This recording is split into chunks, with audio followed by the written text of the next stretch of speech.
Indonesia tidak siap punya pemimpin sehebat Jokowi.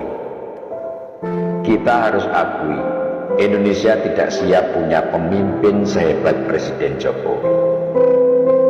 Tidak siap secara mental dan tidak siap secara politis. Politisi kita tidak siap, pers kita tidak siap, para aktivis kita tidak siap, bahkan kalangan seniman dan budayawan yang kita anggap berwawasan luas dan punya perspektif kemanusiaan yang jernih juga tidak siap. Politisi kaget dan melihat hadirnya figur Jokowi sebagai fenomena yang langka di dunia perpolitikan di Indonesia. Politik itu kotor, tapi kok ada politisi bersih yang bisa masuk gelanggang.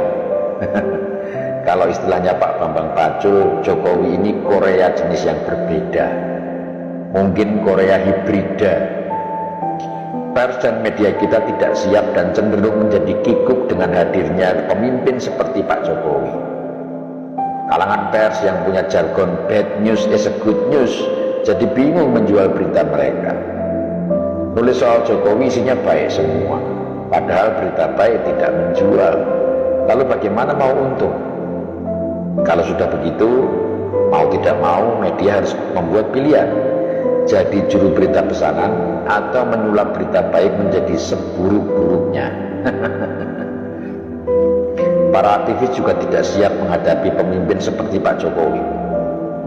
Aktivis kan tugasnya mengkritisi.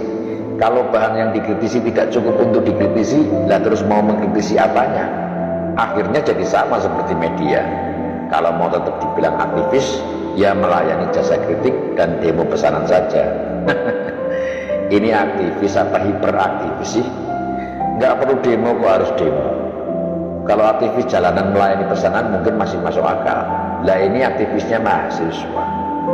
Mahasiswa itu kan kelompok yang sama-sama kita tahu memiliki kualitas dan latar belakang pendidikan yang lebih baik.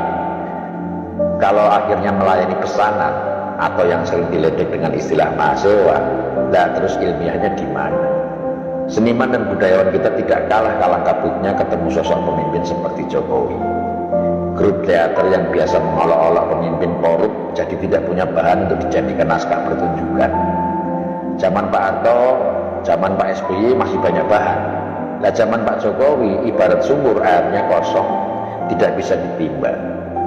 Pak Jokowi memang jadi sumber paceklik seniman-seniman yang cari makan dengan sindiran-sindiran dan kritikan-kritikan. Ide mereka mampet ketemu presiden sebersih Jokowi. Padahal seniman masih bisa makan dengan membuat atraksi dan menampilkan bakat-bakat yang hebat. Tapi maaf, jangan-jangan kebanyakan seniman kita aslinya nggak punya bakat. Lah terus apa bedanya sama aktivis jalanan tadi? Di kalangan budayawan yang seringkali juga disusupi rohaniawan, punya pemimpin seperti Jokowi ini banyak bikin mereka kaget-kagetan. Revolusi mental yang dijalankan Presiden Jokowi seperti mengambil alih sebagian pekerjaan mereka.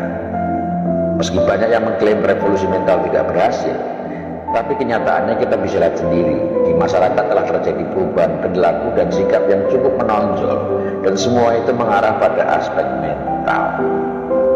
Kita lihat bagaimana pembangunan infrastruktur juga berjalan sejajar dengan gaya hidup masyarakat kita.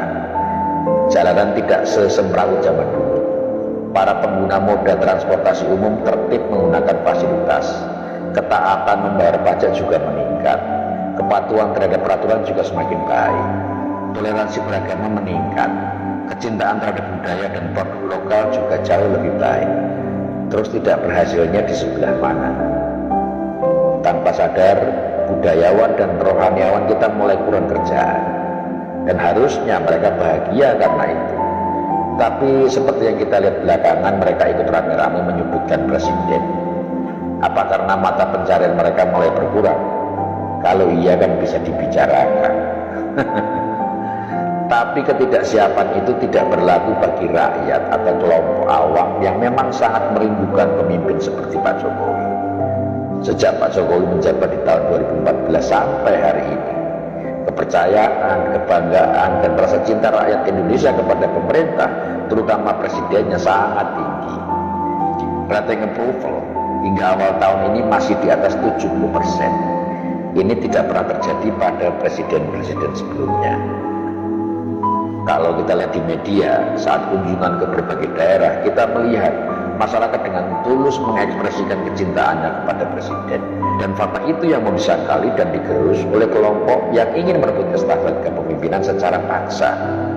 Mereka tidak paham, kepercayaan itu tidak bisa diambil dari rakyat, tapi ditumbuhkan dari kerja keras oleh orang yang akan mendapatkan kepercayaan itu. Dan Presiden Jokowi telah bekerja sangat keras untuk memajukan bangsa ini. Jejak itu jelas tidak akan pernah bisa dihapus, bahkan oleh fitnah yang paling meyakinkan. Apakah Indonesia tidak akan pernah siap untuk menjadi bangsa yang hebat karena dipimpin oleh seorang presiden yang hebat? Semestinya tidak. Kalau kita semua mau mengedepankan kecerdasan dan kejernihan pikir, Indonesia yang dulu bernama Nusantara pernah menjadi bangsa yang besar di mata dunia. Lalu sekarang kita ingin dibangkitkan kembali menjadi jauh lebih besar lagi. Tapi hanya karena segelintir orang yang merasa dirugikan karena kehilangan nafkah dan kekuasaan, lalu menghasut kita untuk melawan kebangkitan itu, dan kita mau mengikutnya. Hanya mereka yang tidak peduli pada kedaulatan bangsa dan negara, yang tidak ingin Indonesia menjadi hebat. Hanya mereka yang tidak bisa berbuat sesuka hati, yang tidak siap memiliki pemimpin yang hebat. Dan mereka itu sesungguhnya tidak banyak jumlahnya. Kalau rakyat berdaulat, maka mereka hanya bagaikan beberapa ekor lalat yang dengan mudah bisa disikat. Semoga bermanfaat.